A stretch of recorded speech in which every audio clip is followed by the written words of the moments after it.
But I know I had to carry one parrot under my arm and cover my mouth like this so I couldn't breathe so much of it, because you couldn't breathe. I got out with sandals and shorts and a t-shirt. I'm not going back there to live. No. I'm not going there to live. Why? Because I don't want to die. I don't want to be blown up. Where do you think you would go? Would you stay in Wheatley and just find a different area? No, I'll probably go back to Chatham because my sons are there and there's more housing available. Mentally, you feel like it's had an impact on you? Oh, it did. Like in what way?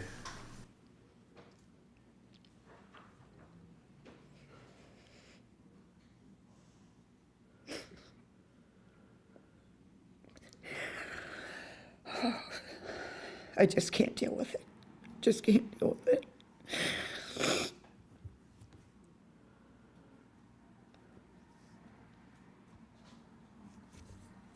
Just lots up in the air, you know. I actually loved that little town too, and I just settled there in the last year, a year ago. So now I've got to move again, you know. How do you feel knowing that you sort of got the rug pulled out from under you, but then... Yeah, saved at the same time. I feel really grateful. Like, that is what's keeping me stable mentally, is the outreach. Like, immediately people reached out. Now, there is a Leamington pharmacist and functional medicine practitioner that's been helping people who've experienced mental and physical issues since the explosion. She says those could be anything from headaches to dizziness and stress, difficulty sleeping, and being scared. She says people have to first acknowledge that they are in a stressed state and then reach out for help. Everyone's going to have different things that they know calm them down. Some people, it might be going for a walk in nature. Some people, it might be meditation. Some people, it might be taking a relaxing bath. Some people, it might be calling their best friend and having a conversation. Some people, it might be playing with their dog or going to horses. So the more people already know what calms them down, those are the things they should go to right away. It's clear the ripple effects of this explosion will be felt for some time. And people want to know what the province is doing. We did put in another request today. I've asked on Friday and Monday and now again Tuesday to interview the Minister of Natural Resources, Greg Rickford. No interview today. We'll keep asking. But the site, Jacob, what's the latest there today? Well, officials still haven't been able to secure the site of the explosion, but members of the Ontario Fire Marshal's office are inspecting it. The municipality says that they have made significant movement in their preparations to find the source of the explosion, saying in part today, establishing how the effort will proceed is a necessary step to getting where we want to be. It also says right now there is no timetable for any residents to return to the evacuation area. A limited number of workers are being allowed in a section of the downtown to board up blown out windows, and about half of the 90 customers without electricity have had power restored. Chris. Thanks, Jacob. CBC's Jacob Barker, live tonight. It's a crisis that's devastated Windsor, Essex. Today, a time to reflect and a call for action. On International Overdose Awareness Day, a vigil held in Windsor. The CBC's Katerina Georgieva was there.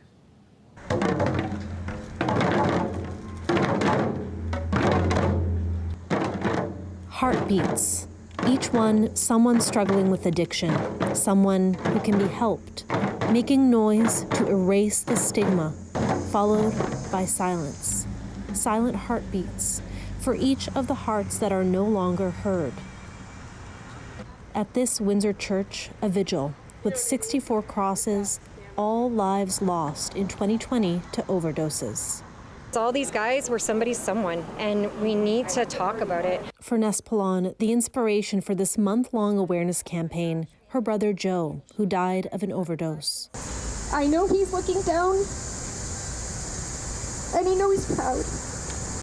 But she's not alone. He died 4 days before my birthday. So while most people are planning their birthdays, on my birthday, I was laying out my son's funeral clothes. Cindy McIntosh lost her son last year to a fentanyl overdose. William David Bergstaller was just 35 years old. He died with a friend next to him who didn't know he was in trouble. McIntosh shares that with a plea. Please, if you're with someone that has been using fentanyl or any type of drug and you see they're in distress, pick up that phone. Don't rely on the addict to tell you he doesn't need help, because that's when it could be the most critical time. See, Will didn't die in an alley alone. He died in a house with a friend who thought he was sleeping. This pain, part of an escalating crisis in Windsor, Essex. But folks like McIntosh are calling on upper levels of government to do more. We need Trudeau to stand up and acknowledge that here in Canada, in Windsor, in Toronto, in Alberta, there are and is a crisis among us with this. And he needs to help people and put money and funds for resources here to help them. Supervised consumption sites might be coming to the downtown core, a way to use under medical supervision to prevent overdoses. One could open up next year, but approvals are still needed. It's something McIntosh supports. Will's life could have been saved that night, and it wasn't. And now he's a statistic. Another important message? Love the person who has the substance abuse. Hate the addiction, but love the person. Katerina Georgieva, CBC News, Windsor. Some powerful people in that story there. 911 was out of service for part of last night from 9 until 11. OPP say that they reverted to the non-emergency line, sending out messages on social media and through press releases. It would ring once or twice and then the call would disconnect and there'd be no connection at all. Sometimes it's always difficult to locate another number other than 911 because we're so used to using 911. A bit of advice would be maybe use your refrigerator or a spot near your telephone and have that toll-free number posted for situations like this.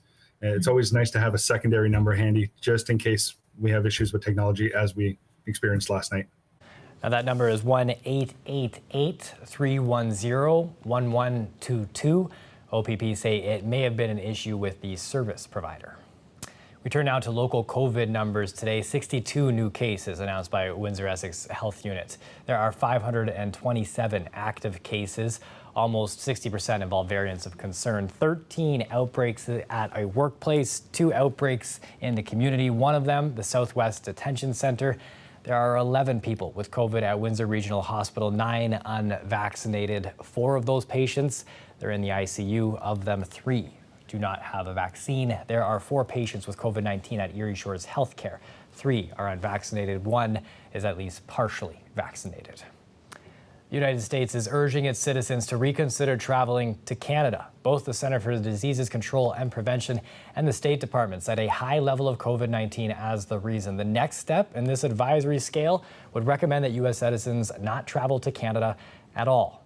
Now, the latest advisories come after the U.S. decided earlier this month to keep its land border closed with Canada until at least September 21st. That's over Delta variant concerns, although travel by air still allowed. The Canadian government started allowing Americans to make non-essential trips to Canada on August 9th. But as Dale Molnar found out today, warnings from the U.S. government might not have much impact on the number of Americans coming here anyway.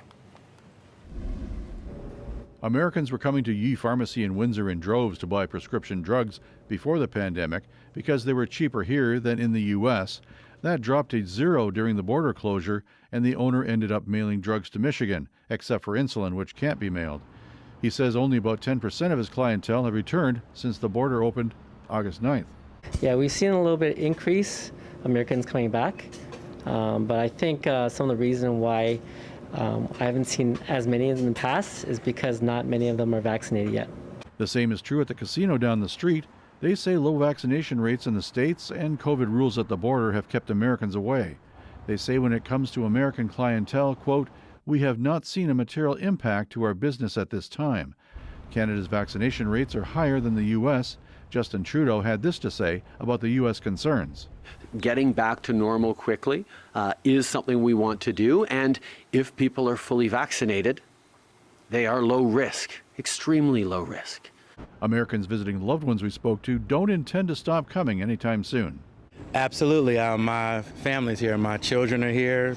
They're dual citizens, and a good part of my life is here, so I have no reason to be cautious of that. I'm optimistic of the future. I don't understand the rule because I think we got it worse than Canada's got it. But whatever. It's political. That's what it is.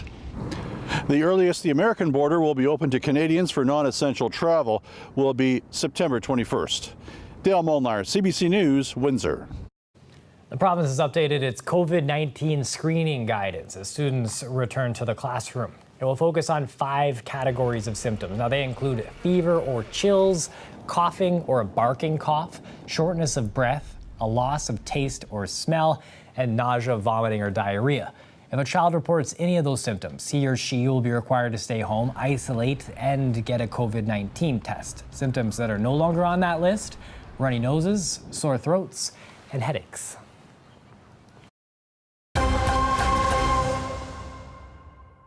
Canada adding to its medal hardware today at the Tokyo Paralympic Games. Devin Haro has more on the track performance that put Canadians on the podium.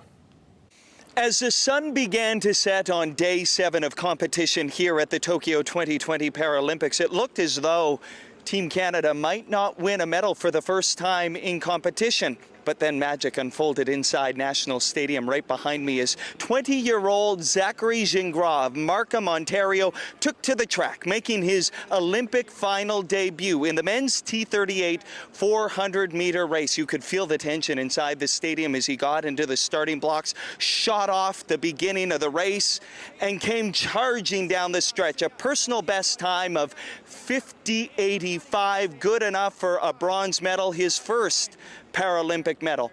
What a journey it's been for Gingras, who trains out of Victoria, BC. He loved basketball, wanted to play basketball in high school, but made the switch to running. And it's a good thing he did, because he's Canada's latest medalist at the Paralympic Games. Team Canada now has 13 medals here at the Paralympics. Devin Haro for CBC Sports in Tokyo.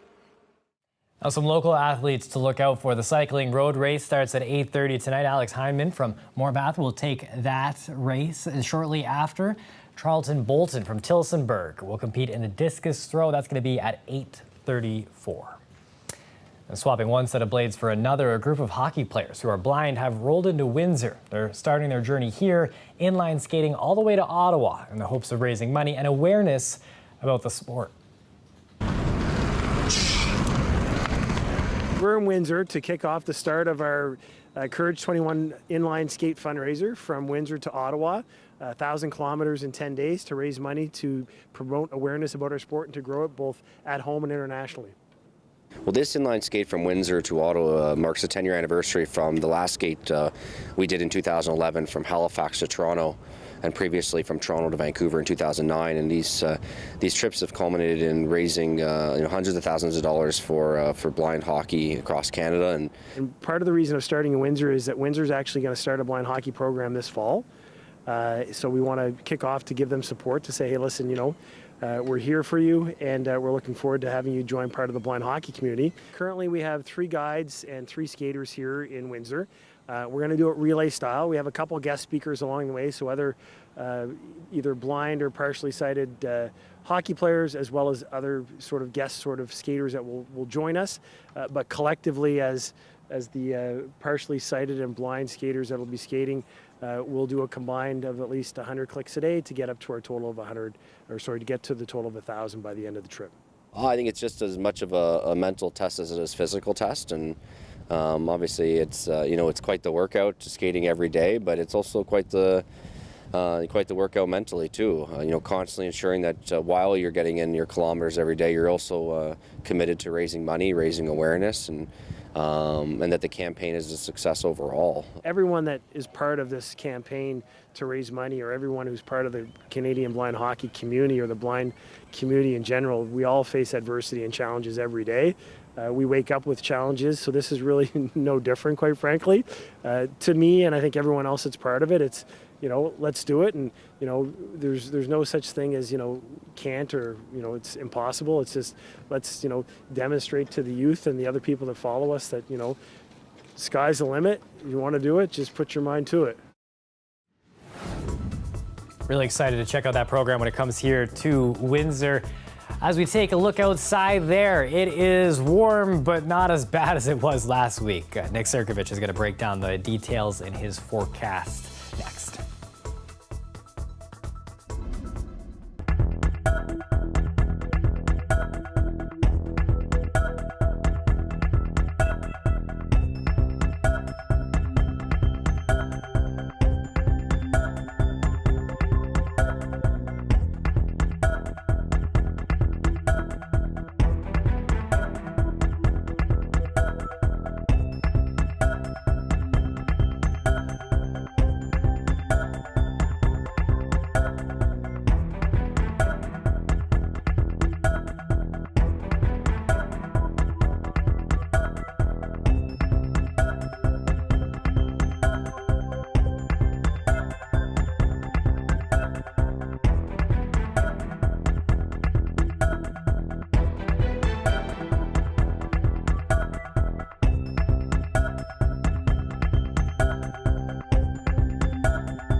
We bring in Nick now for a look at the weather. That cool down is pretty real. I was outside just enjoying a drink in the riverfront, and I was in the shade.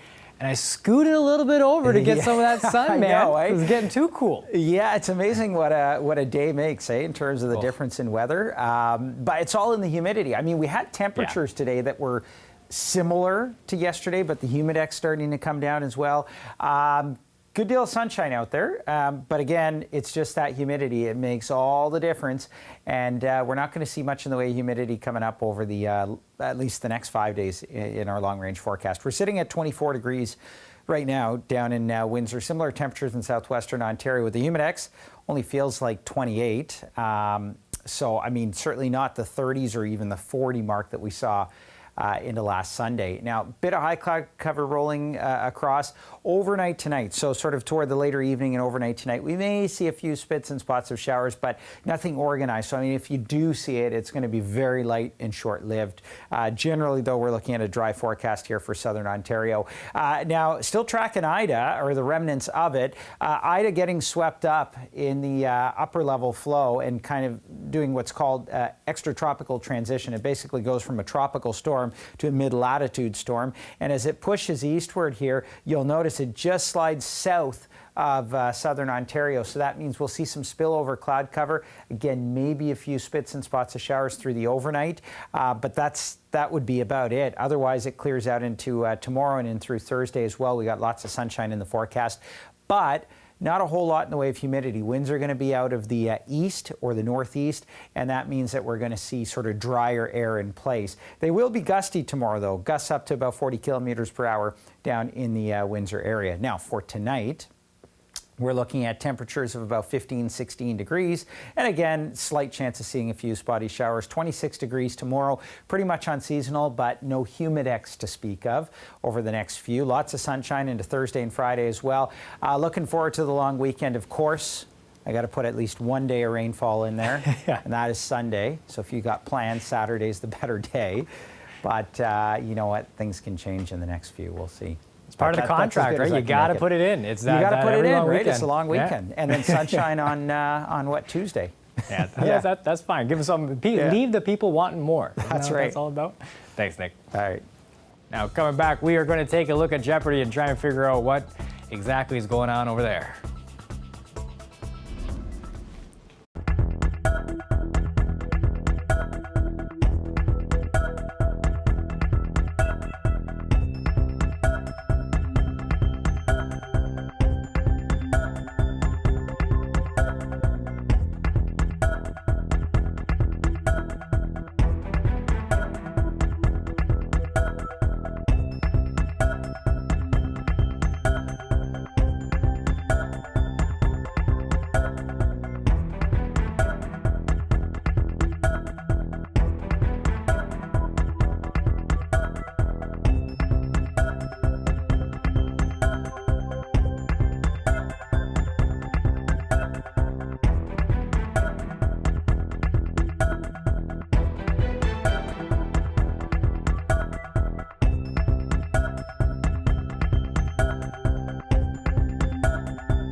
The Taliban is celebrating the final retreat of the U.S. military, having all of Afghanistan under its control. Its leaders were seen basking in the symbolic takeover of the Kabul airport, but soon their focus will have to shift towards governing a country in deep economic crisis, a population anxiously eyeing an uncertain future. Susan Ormiston reports from Islamabad.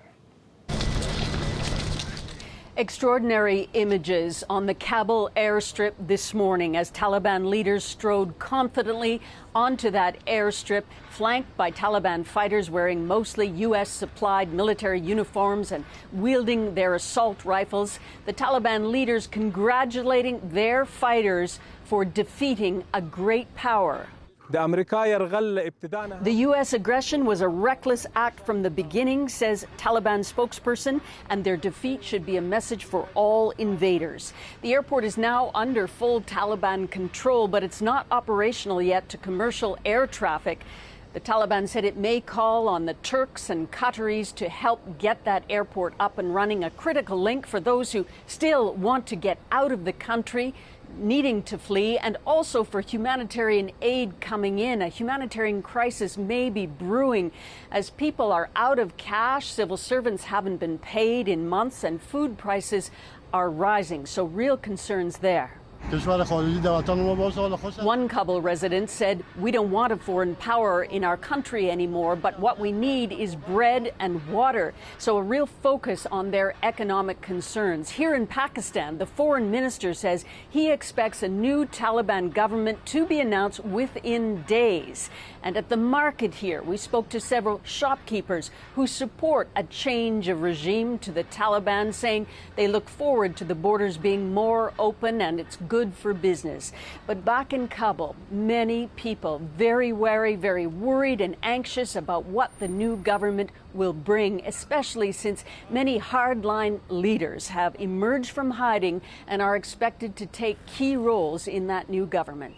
Susan Ormiston, CBC News, Islamabad.